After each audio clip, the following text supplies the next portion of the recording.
On this episode, we visit Honolulu, Hawaii. We talk with the executive director of the Hawaii Bicycling League. Then, we talk with an experienced bicyclist about cyclists and traffic. Stay tuned.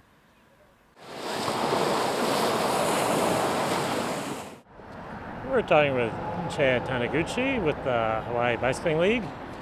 What is the league? The league is a 39-year-old organization, 501c3, started in 1975. Our mission is to enable more people to bike for health, recreation, and transportation through advocacy, education, and events. Where are we standing right now? We're standing in Honolulu on South King Street, from downtown toward the university on my left. And this is a 6-lane one-way street that is coupled with another 5-lane one-way street further toward the mountains. And traffic moving in Honolulu generally goes on King Street. So the Mayor Caldwell, and his staff decided that they wanted to put in a cycle track, and they're in the midst of constructing it now. Should be done in a few weeks, and cyclists will be able to use it. What's the difference between a cycle track and a bike lane? A bike lane is not protected. It has a white stripe that defines a space for the cyclist, so that's good. And the cycle track is a little one better. It's also called a protected bike lane, and it's protected by either bollards or, in this case, asphalt curving. In other places, planters, something that's a physical obstruction to cars so that they don't veer into the cycle track. Then as an advocacy group, when you have the mayor and the planners on your side, what do advocates do? Well, it's been a long time coming, and when we first talked to the mayor when he got elected in January of 2013, we asked him for help on bicycle lanes. And his answer surprised us. He said, "No, that's not good enough. I want protected bike lanes. I want cycle tracks," because he had been to Copenhagen and Amsterdam, and he had seen how many cyclists are willing to bike in those conditions. So we supported him and actually helped him develop those ideas. Initially, it was going to be on the right side of the road, which has problems because buses stop on the right, and then you'd have to move the bus pads. And it was only going to be one lane. So through talking with his staff and getting other advocates involved, we told him that a two-way bike lane on the left side of the street is acceptable. It's done in other cities, and you'd have the additional benefit of two-way bike traffic. And so they agreed with that, and that's why they're building it now. We had a role in going to the neighborhood board meetings where this idea was presented, and making sure that there were enough people in the audience who were supportive of the cycle track. And we got our members who live in the area to go to those meetings. We also right now are doing education, because being a new thing, it's the first in Hawaii. People are confused about it, afraid of it. Many people think that it's going to cause more crashes. And so we have 4 classes set up in the next 3 weeks for pedestrians, drivers, and cyclists to teach them how to use the cycle track. And there's a public discussion about it in the media. We're participating in that, and we're encouraging people to write letters so that people know that this is a best practice actually, and that it reduces crashes for pedestrians, cyclists, and motorists. I mean, that's the evidence we have from New York City and other places that have done cycle tracks. So we still have a role to keep this idea in a positive light, to see that it actually goes on. And it's billed as a pilot project. mainly I think to get people to recognize that, okay, we're going to try it, and of course if it doesn't work, we're going to remove it. And we're confident that it's going to work. So we're doing a lot to support it. Right now, we're having an online petition as a thank you to the mayor for doing this and encouraging him to continue doing the great work. So there's a lot of things. There's a community about 3 or 4 miles down the road called Kalihi, and it's a poor section of Honolulu.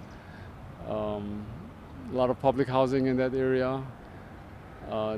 They want to convert from 2-lane each way, which is 4 lanes altogether, on Kamehameha, the 4th road. They want to convert to a 3-lane configuration, the middle lane being a turning lane, and then put 2 bike lanes on either side. And the support for this is tremendous. It's the 3 schools in the area, the district park, and the Tenants Association of the Public Housing Project. So there's strong community desire to have this there. And so we're helping with petitions, helping organize a rally this coming Friday, just to demonstrate to the residents of the city and to the administration that this is something that the grassroots want. And when the grassroots speak, then that should be given great weight. And when you have, policies, good policy, mayor and the planners support, and you get public support. How about the implementation? Do things always get done quite the way you expect them to? Well, this one is a good example. I think it's turning out okay, but the mayor wanted to get it done quickly and wanted to get it done inexpensively. So he tasked the city departments to do it in-house. So the in-house design and in-house putting the berms and paint and bollards, which we think is a really good thing.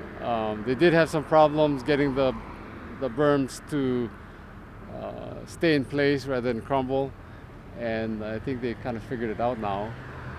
So that, is one example. But also we have a Oahu bike plan that's been accepted by the city as the way to make Honolulu bike friendly. And actually in our charter in 2008, we got passed a charter amendment that says it shall be a priority of the city to make the city bike and pedestrian friendly.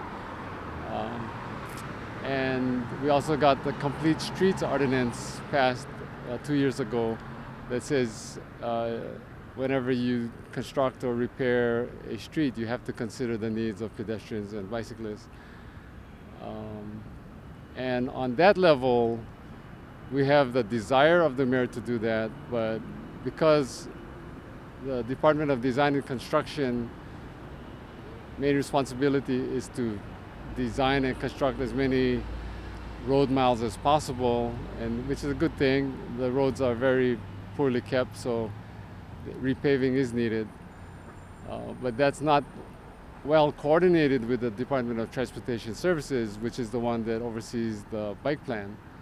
So we've had a role, even when designs have been done and didn't have bike lanes in, we've insisted that they put the bike lanes in. The argument has been sometimes, well, we're so far down the road already, the construction is going to start. But we've been able to persuade with getting large numbers of people out, and also because the mayor's administration knows that that's the law and they should do it. So in Wailai Avenue in Kaimuki, about 4 miles up the road, there's now bike lanes where they weren't going to be. On Baratania Street behind us, the other one-way street, they agreed to put in bike lanes for a 1.7 mile stretch.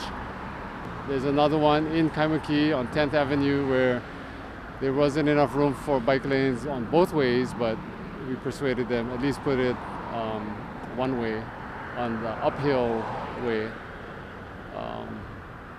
So it's not perfect, but this mayor is tremendous, and his vision is tremendous. And I don't think it's for the lack of a desire. It's just sometimes practices continue on even though the policy changes.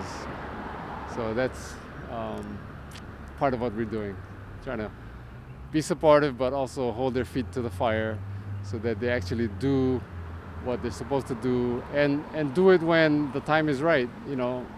All cities that have great bike infrastructure know that the cheapest way to do it is when repaving is going to occur. Then all you have to do primarily is the striping and maybe the signaling.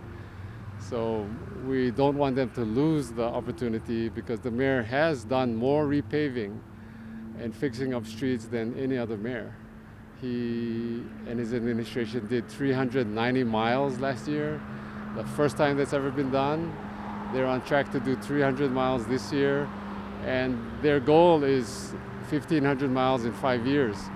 So while these are being done, we don't want that opportunity to be lost and then have to wait another 10 years before repaving comes around again to put in the bike lanes and cycle tracks and even shallows, because it's going to be so much more expensive to do after the fact. You're working hard on getting the infrastructure in place. How about the education side of things? What are you doing in the way of educating the public? I mean, you mentioned education about the cycle track, but other than that, what are you doing? We have a 25-year-old program called Bike Ed, bike education in the schools. Oahu has 120 elementary schools, and we reach 90 of them every year, teaching fourth graders how to bike. And this program is a 5-day-a-week program. The students get 4 to 5 hours of us for that whole week, and they learn the rules. They learn how to stop, start, turn, signal, and we culminate that with going out and riding on the street. So that's one of the unique things about this program, and it's been going on for 25 years. In addition to that, we've been reaching out to intermediate schools and high schools more on an ad hoc basis, but we see that there's much more cycling going on now in the intermediate and high schools, and we'd like to develop a program there. Adults, we teach adults to ride using the League of American Bicyclists principles, and even in fact this week we're having 14 league cycling instructors trained, and that's to get people to recognize that cycling on the road where there is no bike lane is possible to do safely, and besides getting bicyclists to realize that and how to do it safely, 95% of all drivers don't know that bicycles may use the full lane, and so they may honk or get close or yell or swear at cyclists doing that. And we're working with the Honolulu Police Department so that all their officers know it and will be our friend on the road and let drivers know that this is okay. In fact, one of the things that we do is if a driver is dangerous to a cyclist, when a cyclist is using the full lane, we're training our members to immediately zero in on the license plate, commit that to memory, as well as the color, make, model of the car, and identify the driver if they can. And then we encourage them to call HPD when they get to a place where they can wait for 15 minutes. So they might get to work and call HPD and say, on King Street at the Keimoku intersection this morning when I was commuting, this driver honked his horn loudly at me, came really close and sped by. And please call the driver and let him know or her know that bicyclists may use the full lane. and that next time when you see a bicyclist, just wait patiently and pass on the left rather than getting mad. And so, that's a program that is successful.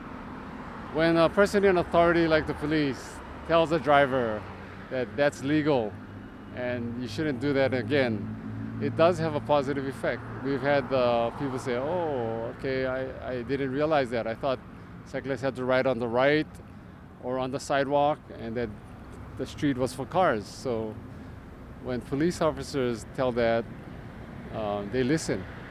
And it's a one-by-one kind of education, but that's coupled with, we have PSAs to do that, and every one of our classes, we talk about that. And speaking of classes, we have two kinds. We teach cyclists to cycle, and we teach drivers to drive and be careful around pedestrians and cyclists. And we reach about 1,000 people a year of drivers. We've reached people who've got ticketed and have to take a course on safe driving. We reach bus drivers. There's a great story about Roberts, Hawaii. If you ever visit Hawaii and you're going to go touring, there's a good likelihood you're going to be riding a Roberts bus because they're the biggest private transportation provider. And the story is that from 2007 to 2010, in 5 years, once a year, they had killed one pedestrian or one cyclist. And in 2010, we said, enough of that. Our members are really afraid of you, Roberts. Please let us get involved with your training program and your safety people. We think there's a better way for you to teach your drivers. And they, to their credit, they were really welcoming to us. We took their trainers on King Street with 6 lanes, and after some instruction, we told them, okay, merge from the right lane to the extreme left lane, 6 lanes over. And of course, we led them and we were behind them, but that experience in itself got them to realize that cyclists are really vulnerable, and the bigger cars and buses really have a duty to watch out for them. So they actually contributed to a training video, which is on our website, hbl.org. It's also on their website, and they made it available to other trucking and bus companies. So the good news is that 2011, 12, 13, and 14 so far, there have been 0 fatalities of pedestrians or cyclists by Roberts. So that's a dramatic turnaround from 1 a year for the 5 previous years to none for the last 4 years. And they're believers. I went for a retraining of them about 4 months ago, and instead of doing it, I said, well, what are the principles that you teach drivers so that they won't hit pedestrians and cyclists? And they hit them all on the head with passion. And basically they said, it's our responsibility to watch out for pedestrians and cyclists. And if we're going to make a turn and we don't see that pedestrian or cyclist that we saw prior to the turn, we don't make the turn. We wait till we identify where that person is, could be in our blind spot, and only when we know the person is now safe do we make the turn. The other one is, if we're going to stop and we see a cyclist, we're going to wait till that cyclist goes ahead of our stop and goes past our stop before we make the turn. Because now they know that cyclists are going 10 to 20 miles an hour, and even if you have 100 feet or 200 feet in front of them, by the time you actually slow down and stop, the cyclist will be right on your tail anyway. So they've internalized those principles, and they spread it among their drivers. And I know it's good for their reputation, I know it's good for their bottom line, and it's good for everybody else, Other pedestrians and cyclists are safe. So that's the kind of education we've been doing. We think the cycle track is going to get more people to bike. You protect it except for the intersections and driveways. And the main principle drivers have to follow in that case is look out for the pedestrians and cyclists and don't turn if there's some potential for danger. People are so rushing around and concerned about their minute or their 30 seconds. But really, this is a public thoroughfare, it's public property. And our saying is everyone has a right to use this road safely, whether they're pedestrian, cyclist, or any kind of road user, legal road user. In fact, that's a principle that Kamehameha I declared 217 years ago when he first became king. The law of the splintered paddle that says everyone has the right, young and old, men and women, to use the roads safely. So we're also trying to get buy-in because it's such an old law that has roots in Hawaiian history, getting people to buy in and say, this is not something new or strange, this is the way it should be. And Honolulu, I know you've been to many cities around the world, we think is the best place in the world to live. It's got definitely the greatest climate. Even though it rained yesterday, we could still bike in the rain, and we can bike every day of the year pretty much. So if we had more people being active, walking, biking, taking mass transit, carpooling, and driving individual vehicles, this would be a super city in which to live. We're talking with Dale Hoffman. How long have you been a bicycle rider? Since I was a kid, like most people, but I stopped driving a car 22 years ago, so every place I've gone, I've either gone by bicycle or foot or bus. 22 years. And what sort of major bicycling trips have you done in that time? I've crossed the United States 6 times by bicycle, and I've done a bunch of tours that I've taken across the United States, and I was one of the people that helped found Hawaii Bicycling League over here, so I've just been kind of an example for myself to other people that you live your life in a community by bicycling. So here in Honolulu, what sort of things do you see bicyclists doing that they really shouldn't be? Well, bicycles by law are considered a vehicle, so they have the same rights and you have to follow the same rules as all vehicles, and they don't do that. Probably 50% of them are riding on the sidewalk and scaring the heck out of all the pedestrians, and a lot of people are afraid to ride their bikes now on the streets with cars, and there are more cars and people aren't paying attention as much with all their electronic devices. So I try to be an example of an older guy that can get every place I need to go by bicycling, and I think that really promotes community too. And what sort of problems does it create for pedestrians when bicyclists are intimidated by cars and move onto the sidewalks? Well, if they follow the law, which is called you're not supposed to ride a bike in a sidewalk in a business district, or if you're riding outside of the business district, you need to go about 5 or maybe a maximum 10 miles an hour. Most people aren't paying attention to those rules. And so, unfortunately, most people that are pedestrians watch a bicycle's coming right at them, somebody that weighs 150 pounds and with a 50-pound bicycle, and they're afraid that they might get hit by one, and you could kill an old person like that. So I promote people riding with cars on the street and not on sidewalks. And we have about 50% of almost all the bicyclists in the city of Honolulu ride on the sidewalks because they're afraid to be on the streets with cars. What can be done to make the streets more inviting for cyclists so they aren't scared away? Yeah, that's a great question. We can slow the cars down. If you go to Switzerland, for example, and most places in Europe, the speed limit is 18 miles an hour. So if you're riding a bicycle in Switzerland and a car passes you just a few feet away, they're going hardly any faster than you are, and that's what we need to do. We need to slow the traffic down. That would get more people riding bicycles on the road. As Honolulu gets more bicycle lanes and the new cycle track opens up, how are facilities like that going to help the situation?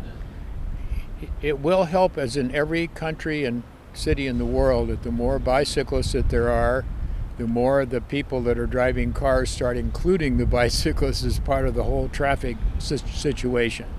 Right now in Honolulu, I'd say probably a maximum 1% of all the things on the street are bicycles. And if you get up to like Portland at 7 or 8%, then all of a sudden it becomes a part of the whole traffic situation. It slows people down. Not the bicyclists slow them down, but everybody just starts slowing down as they start including the bicyclists. How will we know when we've made progress? What are you looking for that says we've been successful? Well, the street right over here at King Street is now going to have a one lane exclusively for bicycles, and it'll be separated with a little berm and parked cars, so that would get more bicyclists on the road.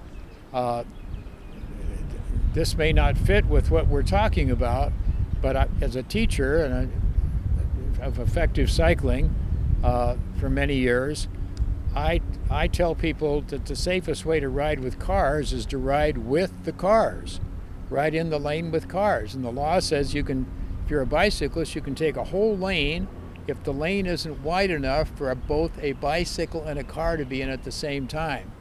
And so I don't know how we're kind of falling backwards regarding getting more bicyclists on the lanes.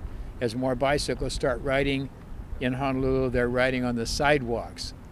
So I don't know really what the answer is, or how we can get more bicyclists. But the more facilities that we provide for bicyclists to make them feel safe on the roadways with cars, the more bicyclists that will be out there. Visit us on the internet at www.pedestrians.org.